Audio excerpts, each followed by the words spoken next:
Feskerma Harden. We're going to do something unusual. We're going to start on time. Yeah. So, Feskerma. So, welcome to the Angus Macleod Memorial Lecture, whether you're here at Park School in person or linking in via the live stream. And I'm sure there's people far and wide tuned in, as is normal. This is a special year, the 20th lecture in our prestigious series. But how time flies, my goodness. Who would have believed that when we started this 20 years ago that we would successfully get 20 lectures out? So well done, everyone who's turned up. And many of you have been here maybe for all of the 20 lectures. And this is Community Land Week, which marks the progress made towards community land ownerships in Scotland over the last few decades, including, of course, here in Park. It's therefore doubly appropriate that our speaker tonight is Will McLean, best known in Lewis as the designer of the impressive monuments throughout the island, which commemorate the heroes of the land struggle. Constructed by James Crawford, they have become a notable part of our landscape. But Will's reputation is by no means confined to Lewis. Will is Emeritus Professor of Fine Art at the University of Dundee and an internationally renowned artist and designer. He has won many awards for his artistic achievements, for example, the Saltire Society Award, the Civic Trust Award, and the Environmental Regeneration Supreme Award, and I know he'll mention some of these later in his talk. Only last year, his work, along with that of his wife, Marielle Levin, was the subject of a major exhibition, Compelled by Memory, in Edinburgh. It's therefore a great honour to have him with us tonight. Following the lecture, as is customary, there'll be an opportunity to put questions to Professor McLean, followed by a vote of thanks, a short prayer, and a Gaelic psalm. That will conclude the formal part of the evening. You are then all welcome to stay behind for refreshments. Look at the publications available on the tables over there, including an illustrated booklet based on Will's lecture. And of course, meet up with all the new friends for a good chinwag. As always, we welcome your kind contributions as well, because we don't charge for these events. It's now a privilege to ask Professor McLean to give the 20th Angus Macleod Memorial Lecture.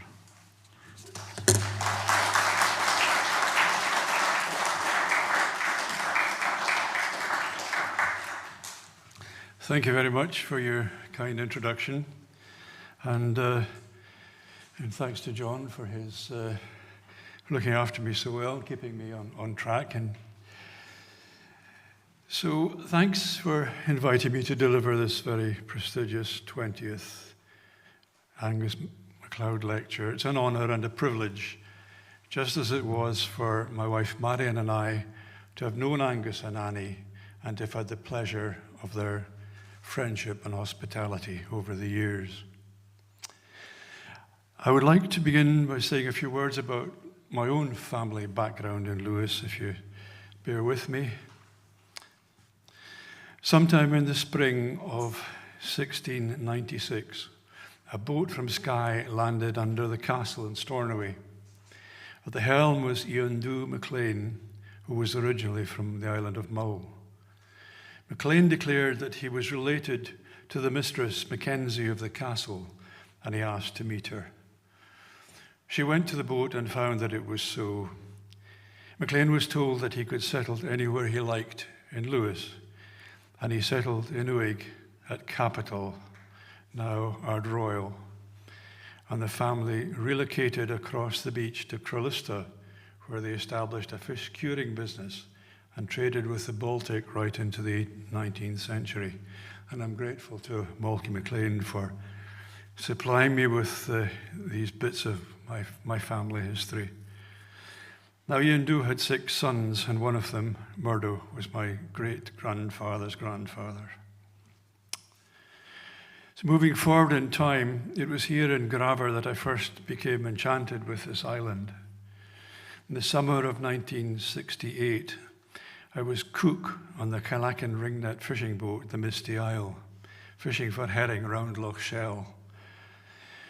If we were not at the market, on the market run to Stornoway, we lay at anchor in Graver, and I vividly remember waking up on a summer morning and watching the sheep grazing on the wall heads of the thatched houses down near the shore.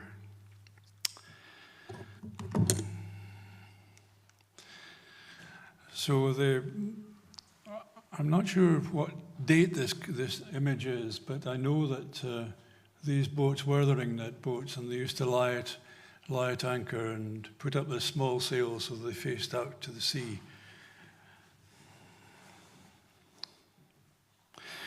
My first contact with Cynnig was a call from Roddy Murray at Atlanta, to see him here tonight, who was asked if I would be interested in a project to design memorials to commemorate the Lewis land struggle. It transpired that a funding application to Gulbenkian Foundation in Lisbon required the involvement of a visual artist, and Roddy, along with Malcolm McLean, put my name forward to the committee. My first contact with Angus Macleod was one that I'll never forget. On Tuesday, the 3rd of December in 1991, I had a telephone call. A stentorian voice demanded, "Are you Will McLean, the artist?" "Yes," I replied. "And where are you from?"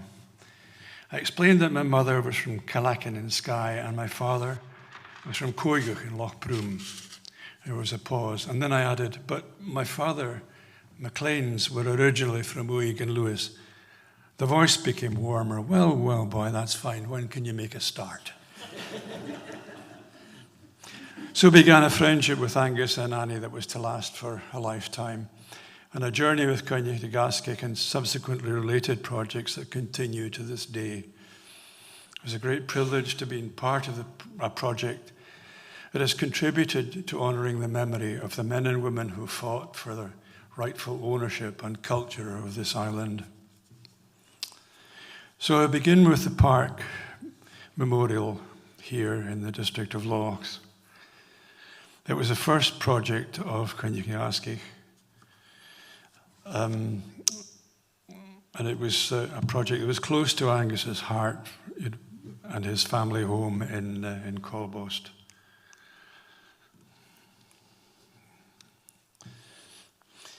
Now, in an appendix to the minute of information, for information to the committee of CNG, in a meeting held in the County Hotel in Stornoway, 31/1/92, Angus reported, "We met at Ballalam with Callum McCritchie Graver, Alistair MacLeod Ranish, and John M. MacLeod Ballalan. After examining the site, we retired to John M. Ballalan's home for hospitality and more discussions." The story of the people of Lochs is, I'm sure, well known to you all, but is such of significance that it's worth retelling. Over a long period of time, Lady Matheson, the proprietor of Lewis, ignored numerous pleas from landless families throughout Lochs for permission to return to some form of villages in Park, which their forefathers had been evicted. Instead, in 1886, she converted the former 24,000-acre Park sheep farm into a sporting deer forest. On the 22nd of November 1887, crofters and cotters from Lochs, having made their intentions public, marched into the park, into Park Deer Forest, led by pipers carrying flags. They confronted Mrs. Platt, the lessee, and her gamekeeper at Seaforth Head and continued past them with calls of, "No English, my lady." So there were the ladies in question.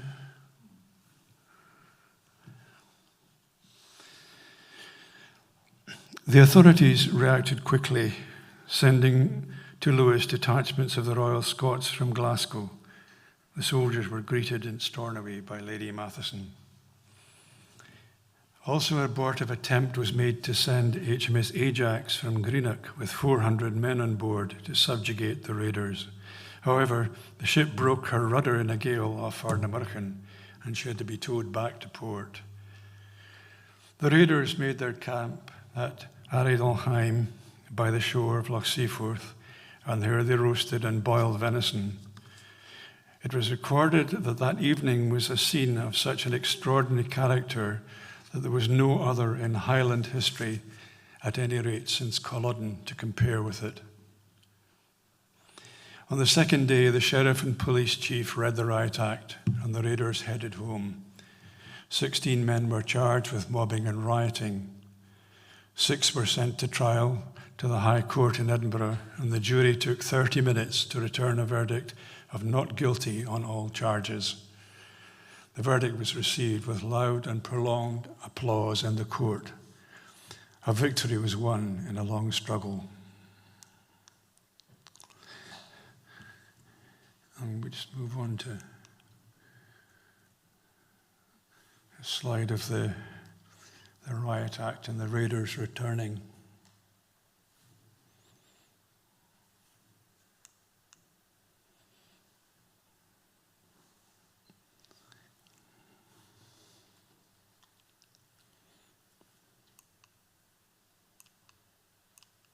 It's not going back for me.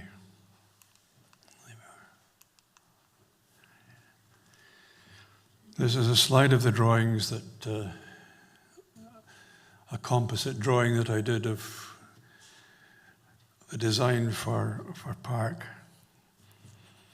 As with all the sites, the geography of the site selected is key to the development of the design. And the hilltop at Ballallan has views towards all the places of interest.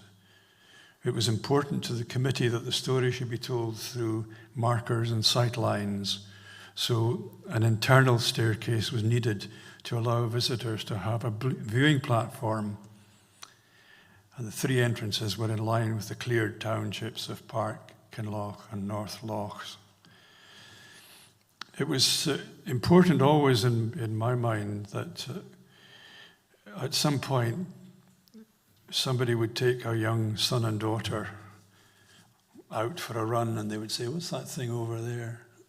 And that they would climb up and be able to tell the story to their children.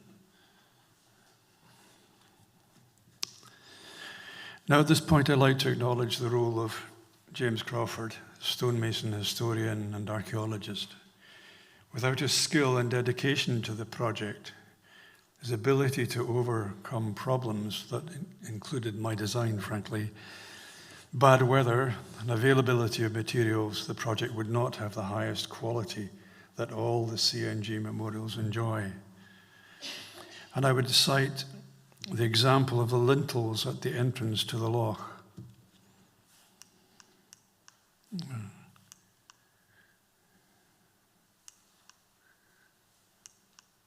There they are.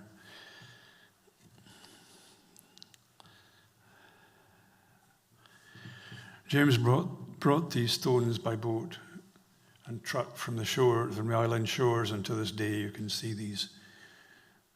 He left the limpets attached.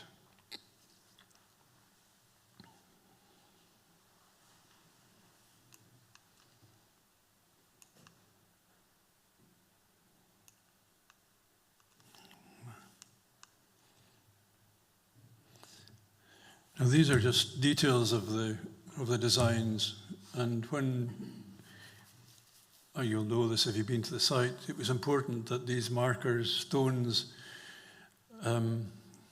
were able to refer to incidents, the reading of the Riot Act and towards Aridolheim. And the other interesting aspect was that some of the stones have numbers on them, and these were taken from the crofts and from the ruins of the crofts that had been cleared.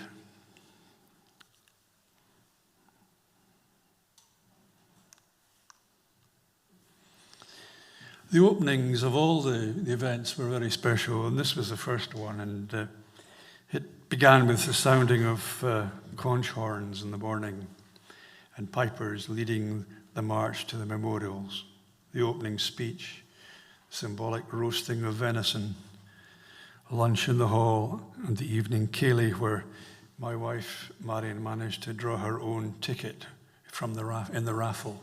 The trouble was it was a bottle of whiskey and she put it back in the raffle instead of...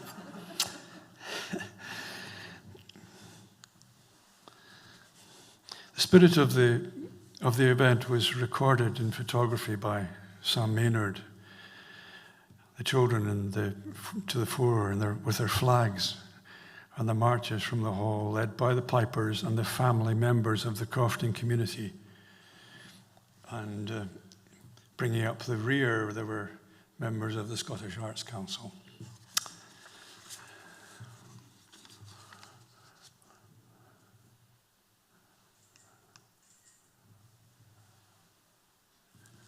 It's the children and the...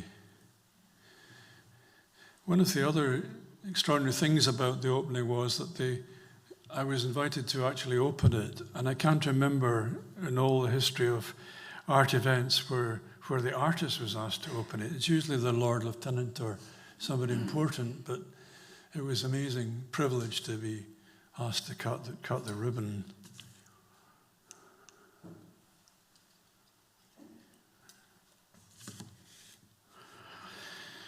So we moved to the second project that I was involved in and with CNG. It's a project in Angus, opened 16th of August in 1896. I'll give you a moment to read the text.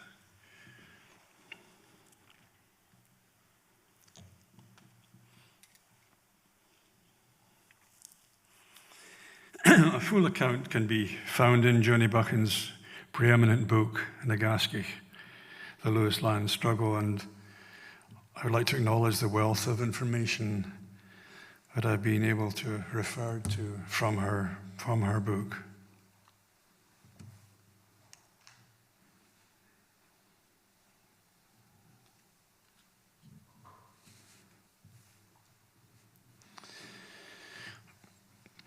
On August the 16th, 1996, the Angus sculpture was opened with a day that will live long in my memory. A group of 200 people in costumes of the period, carrying red flags, marched from Babel School to the cairn, led by pipers, and a lot of them in period costume. And a lot of that was spontaneous. It wasn't something that was choreographed at an earlier date or rehearsed or anything. It was just a spontaneous. It was led by pipers, and the crowd formed an audience for a performance play, The Angus Riot, which I think is still available on tape. Speeches were read, and John Mackay of Eagleton, whose father was one of the 13 imprisoned for taking part in the riot, unveiled the memorial. And it was hugely significant for his family because they told me later that the family didn't talk about the imprisonment because we felt it was a kind of slur on their reputation. So this was a moment of huge significance for them personally. So that's John opening it up and families with their red flags.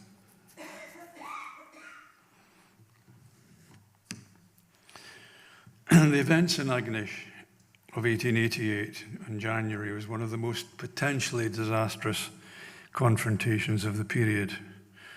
The raiders, 400 in number, gathered at Angus Farm on the Eye Peninsula, face to face with police, backed by Marines with fixed bayonets. Eventually, up to 1,000 people were involved. The Riot Act was read and greeted with derision. The Royal Scots arrived and took the arrested men to jail. The crowd hurled stones and clods at the retreating columns. Subsequently, the men were taken to Edinburgh, and various sentences were passed by Lord Craig Hall. The verdicts were posted in Stornoway, and the news caused anger and dismay among the population.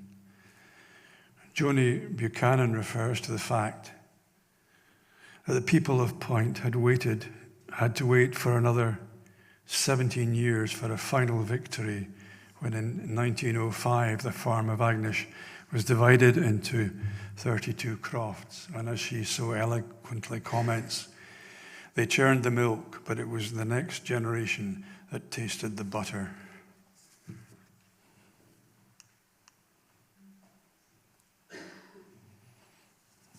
That was the play.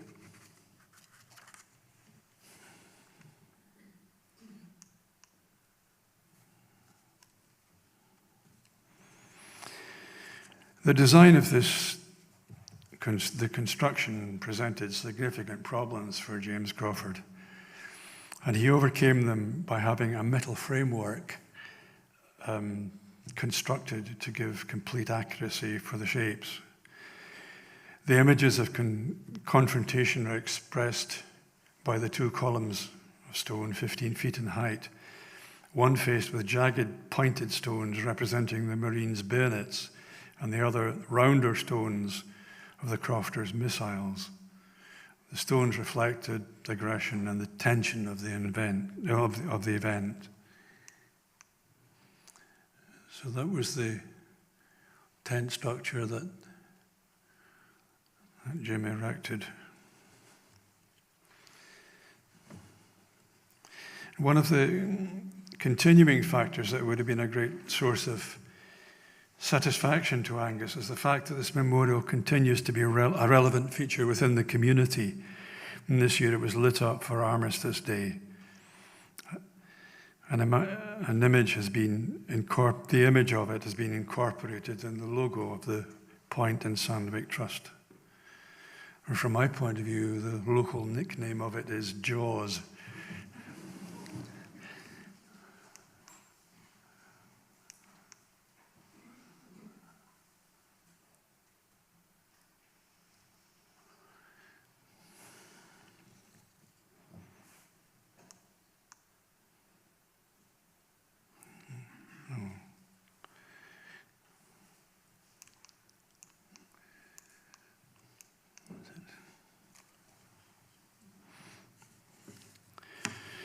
So if we move to the Gress Memorial in the district of Back,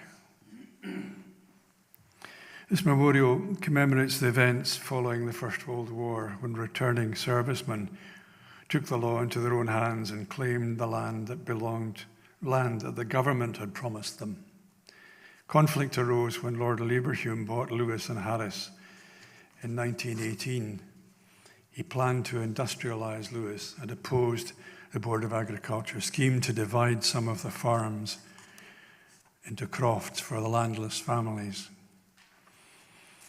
Leverhulme's action divided communities and even families, and Nigel Nicholson's book, Lord of the Isles, gives a detailed account of the conflict between Leverhulme's ambitions to turn Lewis and Harris into a centre of industry and the commerce and industry and commerce and the traditional way of crafting life. And this is Leverhulme in the middle there, and with his big hat on, and some of his plans for turning Lewis into a utopia, Leveropolis.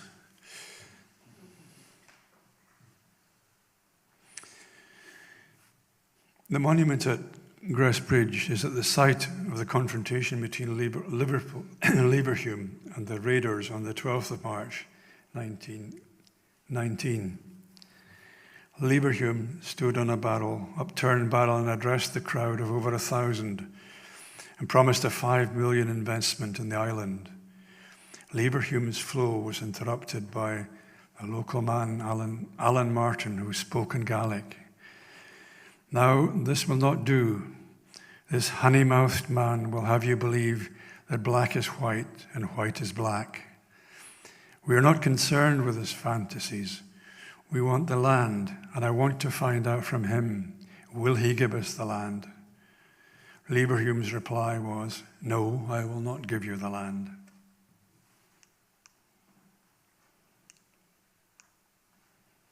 Oh, these are out of sync.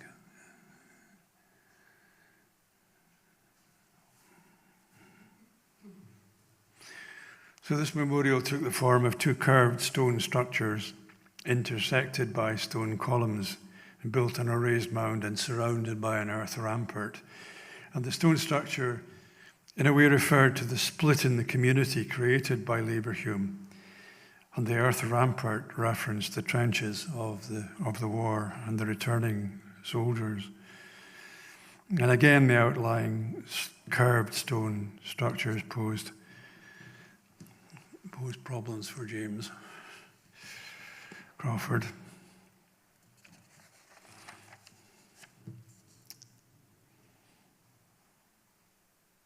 The stone in the center was, to my mind, a kind of reference to the man himself. And at the opening, the photographer, although I hadn't made that at all public, when the opening ceremony was there, the photographer grabbed a hold of me and he said, go up and stand beside the Manny.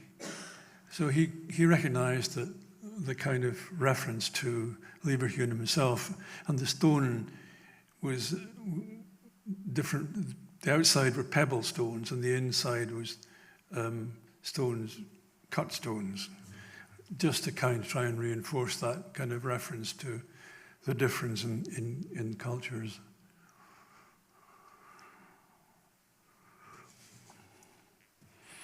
The opening was different, a kind of event. It was more understated than the other two, and it had a religious element that was more prominent than in the other two, although the children were fully involved, and a bouncy castle was erected to provide grave attraction.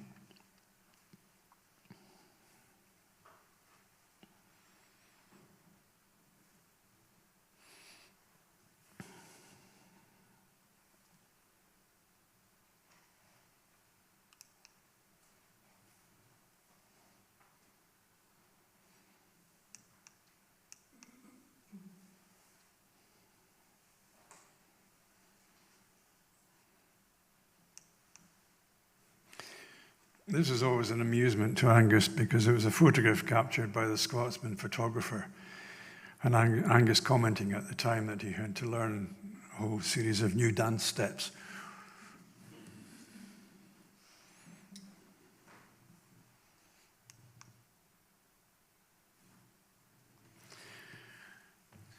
So I finally come to An Solachan. Celebration and commemoration. This was a project that was commissioned by the Valtas Community Trust. The project leader and administrator in Uig was Donella MacDonald. And the brief was different from the others because it was hopefully looking forward as well as looking back, because the land was, we wanted to develop something that could honor the past, but also could be used in some way to celebrate the future, and so that people might go there and wonder why they went there. And Donella told me today that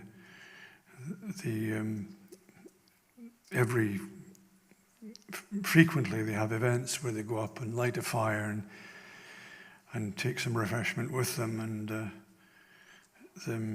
the last one there was one of the schools' council. And I can't imagine anywhere else in the country that the schools' council will go up to have their meetings in such a place.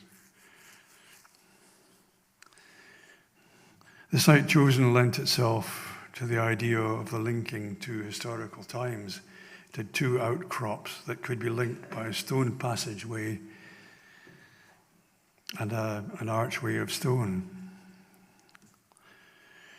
So reports of unrest in South Uig began in the 1880s. And in 1884, a force of Marines arrived in Loch Ruag to arrest 8 men who were tried and imprisoned for placing stock on offshore islands and deforcing the sheriff officers. Raids continued through 1913-14 and 1920-21. And in 1921, the land of the Balthus Peninsula was restored to the people. It was important to us that the structure had a name that reflected all the aspects of the brief and not just a memorial as such. And the committee approached Finlay and Norma Macleod, and they gave us the gift of the name Ansulachan, which orbits around the word sul in Gaelic for eye, but extrapolates out to eye-opener and noteworthy and even prescience and far-seeing. And so it has a rich connotation looking to the future as much to the past. And it's been so important to that name has given the kind of, how am I doing for time? So that was the link on when you went in first, the names of the raiders were there, and you walked through the archway. On the other end, there's a brazier. That's one of my wife's drawings, original drawings for it.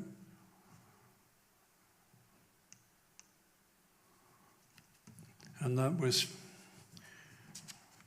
Jim Smith, the builder, who made such a fantastic job. The work was constructed by Ian Smith, who built the walls and the circles. And the brazier was formed from old school raisings by the Stornoway blacksmith, John Macleod, woodwork by John Angus Macleod, and groundwork by Donald John MacDonald.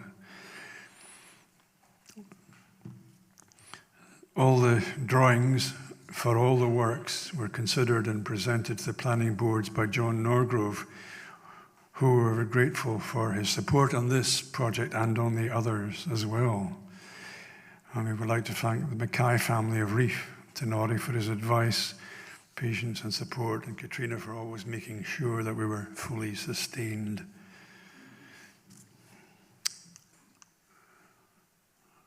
So the fire basket was mounted on an old mill wheel. The seating around it was designed so that inside and outside of the wall, so there would always be somewhere, if you went there, that would be sheltered and out of the wind. But actually, when the fire's going and it's not too midgy, it's a really quite a cozy place to sit around.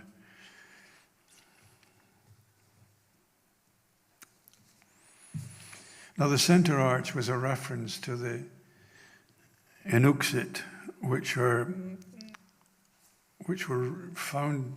be found throughout the circumpolar world. They're a stone doorway through which the shaman enters the spirit world. So we saw our archway as a linking portal between the past and the present.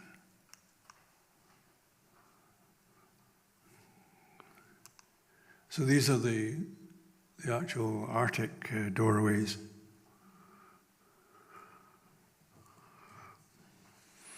So by an amazing act of knowledge and good fortune, James Crawford found these stones. Now they'd been quarried and partially worked and abandoned in Loch Ruag. Who can say where they were quarried or what was their original purpose?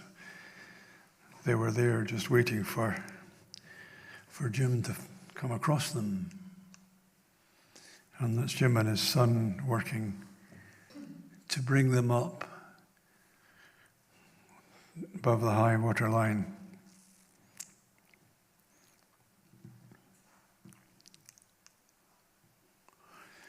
So the first circle as you come in, as I mentioned, were the names of the raiders, and they were carved in granite.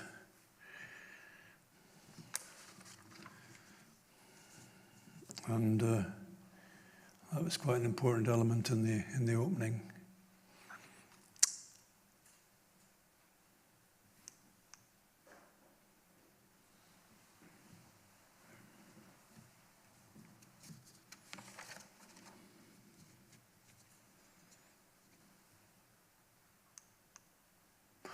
So I'd like to end with a note that is important to me, that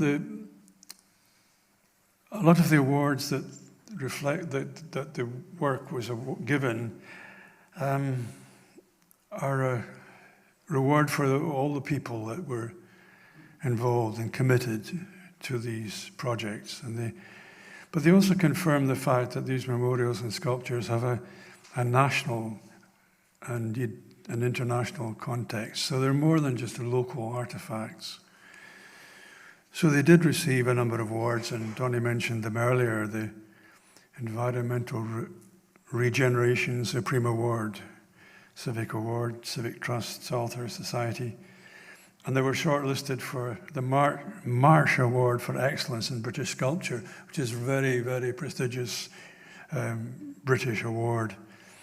And they were nominated for the European Union Nostra Award for Cultural Heritage.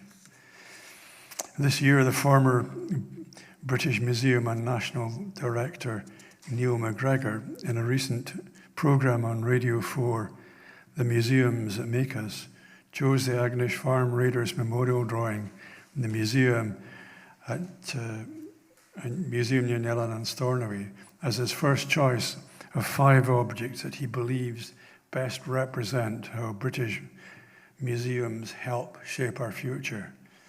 And the National Geographical magazine have recently cited Ansulchan as one of the top attractions in the UK. Thank you.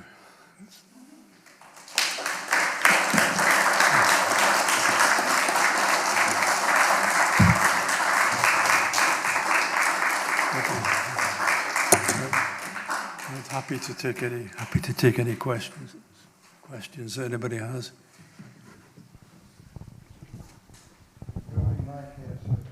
Put your hand up, please, if you wish to use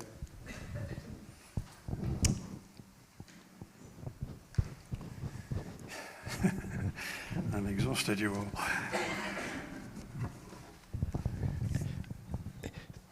There's an amazing amount of stone used in these monuments, and where did all the stone actually come from?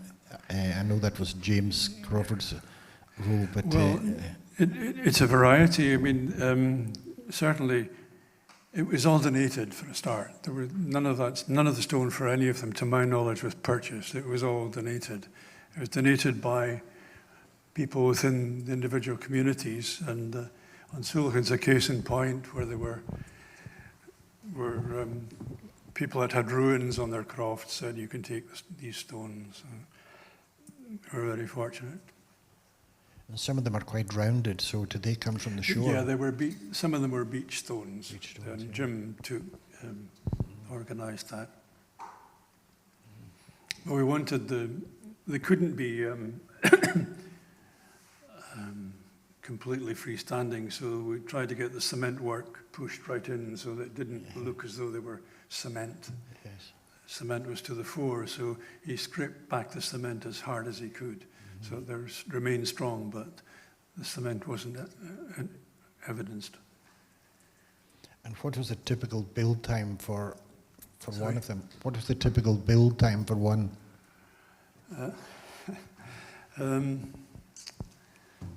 I don't know, Nari, what do you think? How long did it take?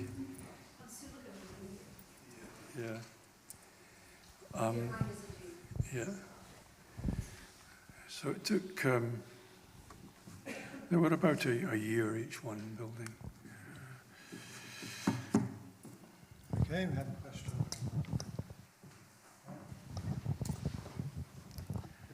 Thank you for that. That was a lovely presentation.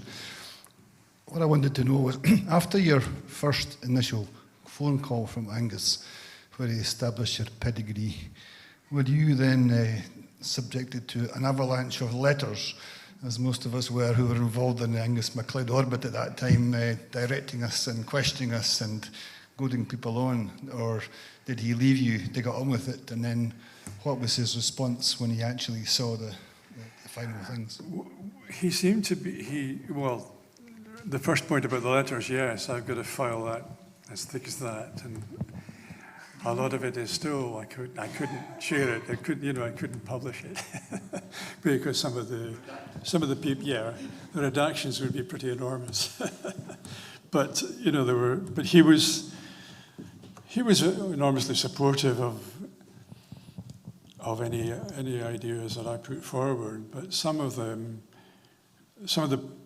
first ideas were modified. I think maybe Roddy could remember that, put some ideas forward that either didn't work or weren't practical, and so there was coming and going with the ideas until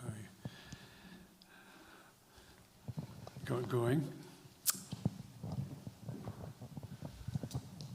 This is more of a comment than a question. We recently in the Community had a visit from some professors from the south of England, and one of them asked about the cairns, and we ended up taking them round, all of them, and explaining what they were. And on his final night, he described them as the best monuments to insurrection in Western Europe.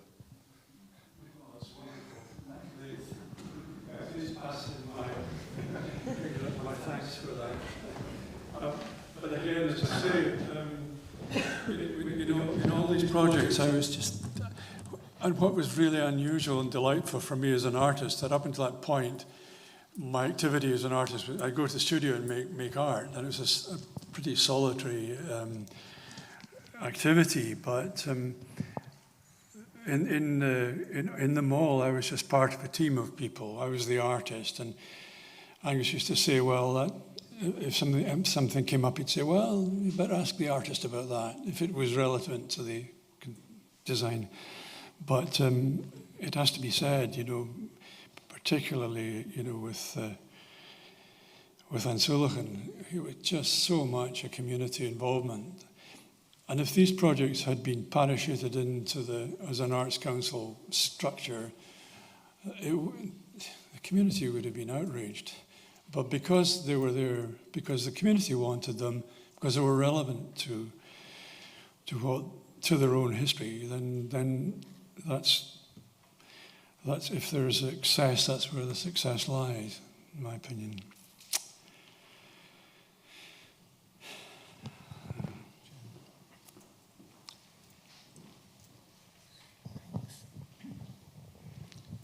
Hi, I was wondering now whether there's any plans to do any sort of memorials of the many community trusts where the land has actually at long last ended up in the hands of the local community, whether there are any projects in line to commemorate this, or whether it's something that does need to be commemorated from now on.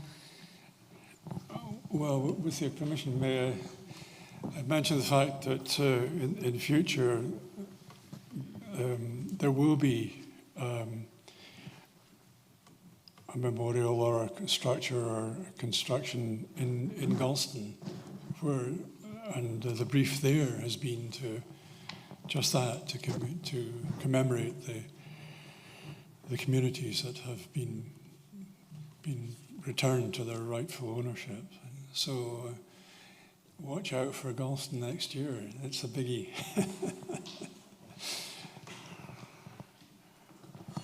Anyone else? I didn't know if I got the nod from Angus, so it's all right. It's all right to talk about it.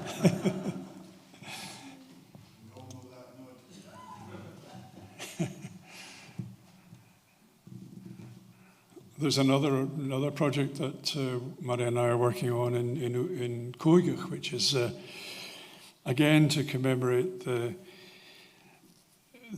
in this case the women of Coigach who were at the forefront of the 5 different attempts by the sheriff officers to serve summonses on the crofters, and each time they were rejected. And on one occasion they were stripped. The sheriff officer was stripped naked and put back in the boats and sent packing.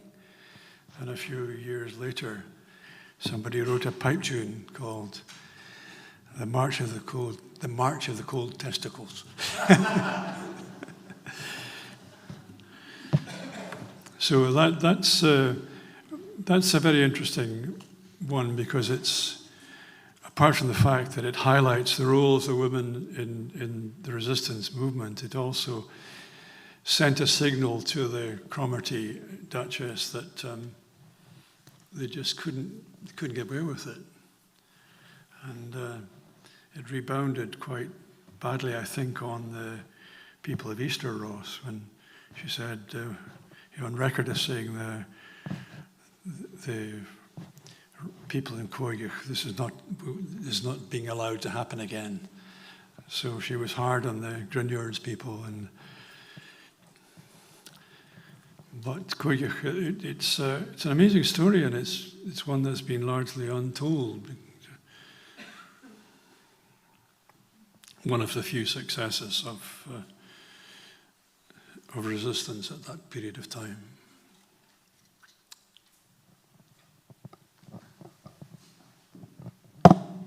Thanks very much, Will, for the talk. And I had the privilege last year of seeing your exhibition in Edinburgh, which really showed your own work and Marion's, and particularly this work, in a fantastic space. And it was wonderful to kind of look over the shoulder of people looking at these structures and commenting on them and kind of trying to eavesdrop on the conversation. Really fascinating. I wonder if you'd like to say a bit. You mentioned Súlachan and the importance of the name of Súlachan, and I know that the structure in Coigach has a very, very evocative name, and indeed in Golson you were very, very insistent from a very, very early stage that we find a name, and we were fortunate to do that. And I just wonder why, if for somebody who's a visual artist, why is the name so important? Well, I think the importance of it is that with Cynnig na Gaisceach, it was a very specific thing. It was the reference is quite specific to an event, and the thinking was that it should relate to that event. But when you come to An Súlachan, for example, we wanted the name to reflect the future as well as the past. And once you pin something down with a name like, oh, that's the cairn, or that's the memorial, or that's this, or that's that, it in a way reduces in your mind, it reduces the potential for broadening your understanding of what the thing can be about. And I mean, Súlachan, I mean, I'm sure that Donella will support me in saying that when people go and they wonder what that name is about, and it makes them think and try and inform themselves about various other dimensions outside it being just a memorial to the names of the people. So that's why with Coigach it's called An Lorg, the footprint of Coigach. It's and again, we had the same debate, and within the community themselves came up with that, a short list of things, and then they decided on Lorg because it had that generalization that I'm trying to express.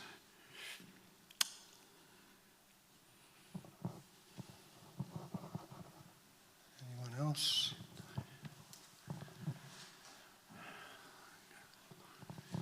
Give tired. You're needing a cup of tea.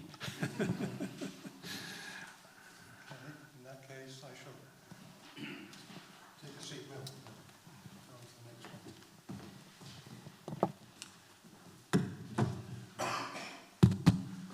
one. Okay, I'm here to propose a vote of thanks, and it's going to be in two parts. First of all, Will, but secondly, to the community and everyone that's helped to make this event possible. So, starting with Will, when I first started coming to Lewis in the early 1970s, I'd never heard of the Park Deer Raid or even the Lewis land struggle. And after I did come to Lewis in 2000, I started living in Lewis, I found out from neighbours of my generation that many of them didn't really know anything about the Park Deer Raid. They'd never been taught that at all in schools, for example. They'd hardly even heard about the clearances. And I reflect on that in my experience back in the 70s. And even, I think, local people at the time didn't really speak much about the land raids. And as Will said in his lecture, some of the families were slightly embarrassed because their relatives had, in some cases, gone to prison. Well, they'd been taken to court anyway. And I reflect the huge difference from that era in the 1970s to today, where we have these wonderful monuments celebrating the heroes of the land struggle. And that complete change in the narrative is due to several people, but particularly to, first of all, to Angus Macleod, whose memory we are marking and celebrating this evening, because he was really didn't do it all on his own, but he was the leading force in the Kynachan and Gascoch movement and has completely changed the narrative. And of course, the inspired choice of Will McLean as the designer, again, there were others involved, James Crawford, John Norgrove, but Will was the main designer and must take the main credit, I think, for these fantastic monuments that are renowned, not just in Lewis, but internationally. So this sea change, really, in the way that the land struggle is viewed, I think is a huge tribute to people like Angus Macleod and Will, that people, tourists, for example, travelling from Stornoway to Tarbot or vice versa, it's difficult for them to escape the Park Cairn, and they stop and have a look at it. So far from this being a hidden chapter that no one spoke about or they were slightly embarrassed, these are now absolutely celebrated. They've become a major part of the whole landscape of Lewis. So I think that is in itself is a tribute, I think, Will, to yourself and to Angus Macleod. And we are so privileged to have had you here this evening because you're not just a local designer, a local practitioner, if you like. You have an international reputation, and we appreciate your coming here. So I'm going to go on to the community side in just a minute, but could I ask everyone to put their hands together and thank Will for his fantastic contribution.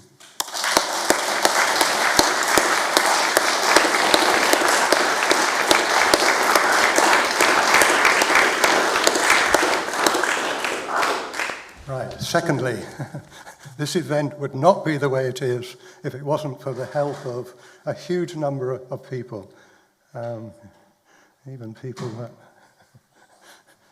the ghost that closes the door. All our events, all of the Angus Macleod lectures are absolutely community events, and I hope you can stay behind afterwards. A large number of people, I just want to go fairly quickly through everyone. First of all, the Collier for the use of Park School and the IT support that they have given us. Also the Community Council for funding towards this event, and in particular Councillor Angus Morrison, who has facilitated this latest round of funding through the Community Council. The Nicholson family, who are here in just about full force this evening. Ian in particular at the back there, who not only Ian and Angus, I think, have brought all the chairs up here from Oronsay Hall. Ian has driven the bus from the church car park, doing a shuttle service for those that are parking their car there with the agreement, and I'm very grateful to him. Also, the bus that is used is Angus Morrison's bus, so tremendously grateful to Ian and Angus for all their support in doing all that and setting up the room here. Mary McDowell, who's not here, but Angus is here, and she, I think, looked after Will and indeed Malky earlier this evening, and Will is staying their bed and breakfast, so thank you very much to the McDowells. Jack Wolfe, who's anonymously sitting there at the back, but he's been live streaming the whole event, and as far as I can see, that has worked very well. Park Free Church, Reverend Ian McCritchie wasn't able to be here tonight, but he and the church session have given us use of the car park, so thank you very much to them. David Simpson and Mark Griffiths, who seem to have disappeared, but they were the people you may have met at the road end on traffic duty. Christina, who's going to help with the books in just a moment, including the sale of Will's booklet. There it is, which is being sold for the first time this evening. Common Actory production, price £8, a snip. So that and other books are for sale later on the table over there. Donnie, who's chaired the whole event and has done so many other things. He's produced this booklet, for example, and organised so many things.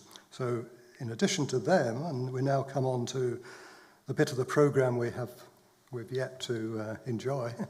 I'd thank in advance Murdo Macleod, who is in a moment going to give us a short prayer and introduce the Gallic Psalm, by which we will end the event and indeed present the Gallic Psalm. So very, very grateful in advance to Murdo for doing that. And then at the end of the evening, after the formal part, Ishbel and her team of helpers have produced this fantastic spread you see on the table over there. So please stay behind and chat and take advantage of the cups of tea, coffee, and all the goodies you see on that table. If I've missed anyone out, I'm sorry, it's not deliberate, but this is a genuine community event. I think you can see from that how many people have been involved. So I'd like to thank everyone and ask you to join with me in thanking all the community members. Thank you.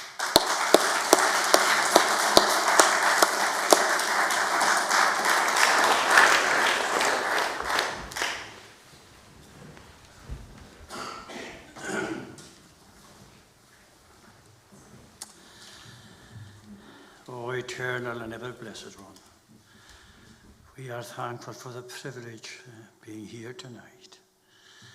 And Lord, we thank thee that we are amongst those who were friends and are still friends with us in this life. And we thank thee, Lord, that we tend to think backwards as the more we go on in life, thinking of other days, happy days in our lives. And we are indeed, we know that we had happy days when we lived here.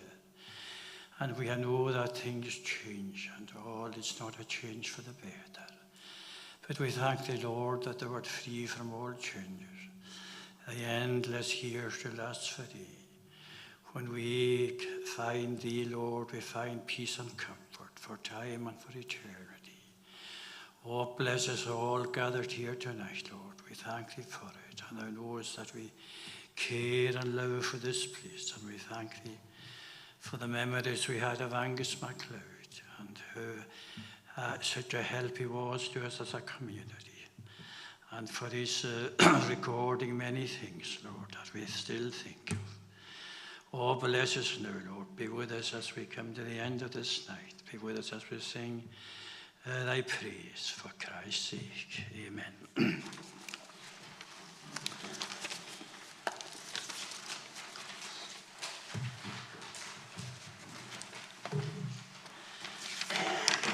We'll sing in Gaelic in Psalm 73. Psalm 73 in Gaelic, and the tune is Kilmarnock. Go hakemans an even huis a huis a year and wool.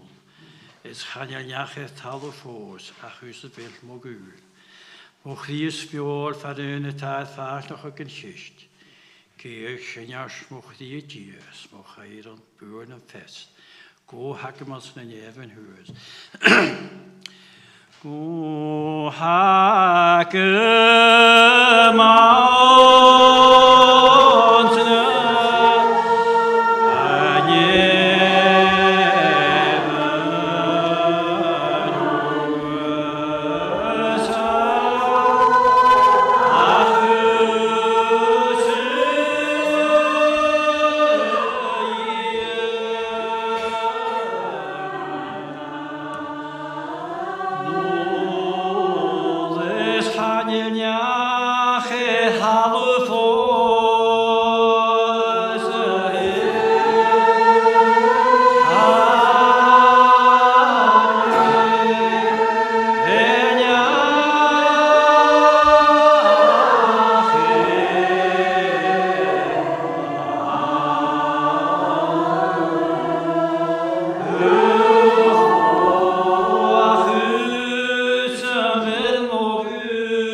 Thank you very much. That's the end of the formal part of the evening. Help yourself to tea and coffee now, and the usual social part that is so much part of the enjoyment of the evening, chatting. Okay, thank you all for coming. Thank you.